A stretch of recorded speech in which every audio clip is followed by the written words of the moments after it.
पूर्णमदः पूर्णमिदं पूर्णात् पूर्णमुदच्यते पूर्णस्य पूर्णमादाय पूर्णमेवावशिष्यते। श्रीमन्नारायण नारायण नारायण भजमन्नारायण नारायण नारायण। बोल भक्त वत्सल भगवान की जय। आज 23 अप्रैल 2020 हम उत्तराखंड से बोल रहे हैं और ये जो कोरोना का जो संक्रमण है इसको निपटने के लिए जगह जगह सत्संग हवन कार्यक्रम हो रहे हैं। तो आज हम उत्तराखंड से ये शुभ संदेश आप लोगों तक पहुंचाते हैं कि जो ये भगवान श्री कृष्ण है, श्री कृष्ण भगवान ही सर्वेश्वर है और श्री कृष्ण भगवान ही मुक्तिदाता है। ईश्वर परम कृष्ण, जो ईश्वर है, जो परम ईश्वर है वो श्री कृष्ण भगवान है। ईश्वर परम कृष्ण सच्चिदानंद विग्रह अनादिर आदि गोविंदा सर्व कारण कारणम। जो संसार के अनादि कारण है, आदि कारण है, अनादि कारण है, मूल कारण है परमेश्वर, परमात्मा, ईश्वर। क्या क्या नहीं उनको पुकारते हैं आप लोग अपने अपने बुद्धि के अनुसार। वर्णन कीने सिद्ध मुनि निज निज मत अनुसार। वही परमात्मा कृष्ण जो मोक्ष देने वाले हैं।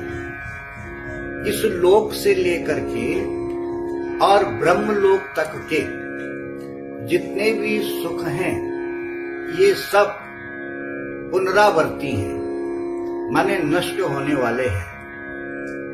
तो चाहे वो ब्रह्मलोक हो, चाहे वो इंद्रलोक हो, चाहे वो देवलोक हो, नागलोक हो, कोई भी लोक लोकांतर है, ये सब पुनरावर्ती हैं। केवल भगवान कृष्ण को छोड़ करके हर और हरि, एक तो हर शंकर भगवान और एक हरि, इनको छोड़ करके जितने भी लोक लोकांतर हैं सब पुनरावर्ती हैं। तो इसमें ये बताया गया है कि चाहे हम नक्षत्रों की पूजा करते हैं, ब्रह्मा जी की पूजा करते हैं, इंद्र की पूजा करते हैं, किसी देवी देवता की भी पूजा करते हैं, तो पूजा करने का फल तो हमको मिलता है लेकिन मोक्ष नहीं मिल सकता। जो मुचकुंद महाराज थे, भागवत में मुचकुंद जी की कथा आती है। तो मुचकुंद जी देवलोक में गए और वहां उन्होंने इंद्र की मदद की, असुरों के साथ में युद्ध किया, उनको परास्त किया, इंद्र को विजयी बनाया। वहां उनको 1 बरस लग गया। 1 बरस के बाद जब वो जाने लगे तो इंद्र से विदा मांगने लगे।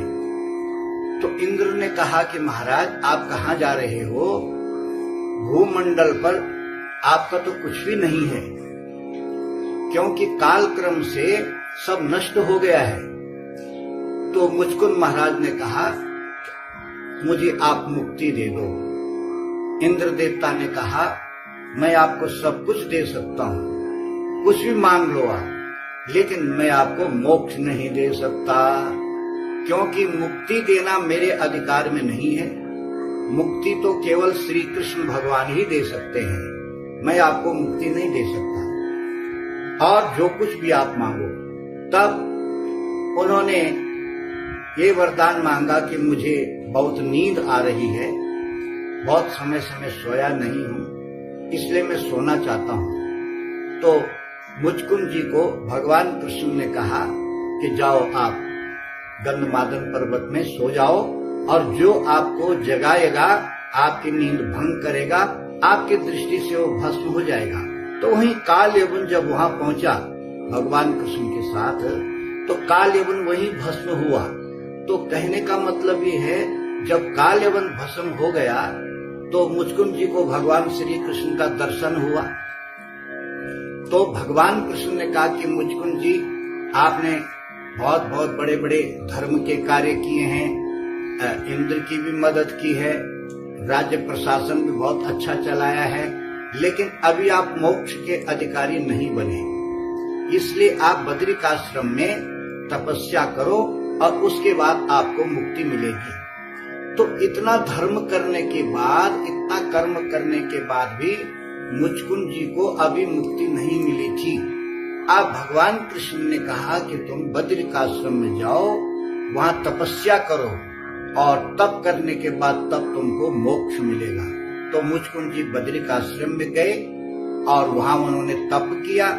तप करने के बाद उनको मोक्ष मिला। तो ऐसे श्री कृष्ण भगवान मोक्षदाता हैं। हमारे यहाँ ये व्यवस्था है मंदिरों में भी, घरों में भी, कि लोग भोग लगाते हैं। तो भोग लगाने का भी यही विधान है कि अगर आपने श्री कृष्ण भगवान को पहले भोग लगा लिया तो सारे देवी देवता लाइन में खड़े हो जाते हैं कि हमें भी दे दो, हमें भी दे दो।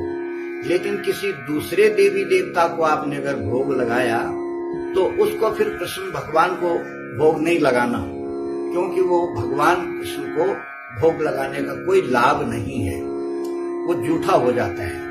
अन्य देवी देवताओं का लगा हुआ जो भोग है वो भगवान कृष्ण को नहीं लगाना। भगवान कृष्ण को ही पहले भोग लगा करके और फिर सब देवी देवताओं को अर्पण करना इसका प्रावधान है, इसी का विधान है। तो इसी संदर्भ में श्री कृष्ण भगवान जो है परब्रह्म परमात्मा है। और ये जो भागवत की कथा है, वासुदेव का चरित्र है इसमें, श्री कृष्ण भगवान का चरित्र है इसमें। और इसी भागवत की रचना करके वेद व्यास जी की जो चिंता थी वो दूर हुई। तो भगवत प्रेमियों, भागवत की कथा को बड़े प्रेम से पढ़ना चाहिए, सुनना चाहिए, मनन करना चाहिए और नाम का जाप करना चाहिए। हरे कृष्ण कृष्ण कृष्ण हरे हरे, हरे कृष्ण कृष्ण कृष्ण हरे हरे। ये महामंत्र है।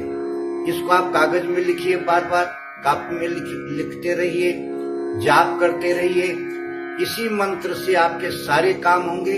इस लोक से लेकर के परलोक तक के सारे कार्य इसी से संपादित होते हैं। हरे कृष्ण कृष्ण कृष्ण हरे हरे, हरे कृष्ण कृष्ण कृष्ण हरे हरे। बोलो भक्तवत्सल भगवान की जय। श्रीमन नारायण नारायण नारायण, भजमन नारायण नारायण नारायण।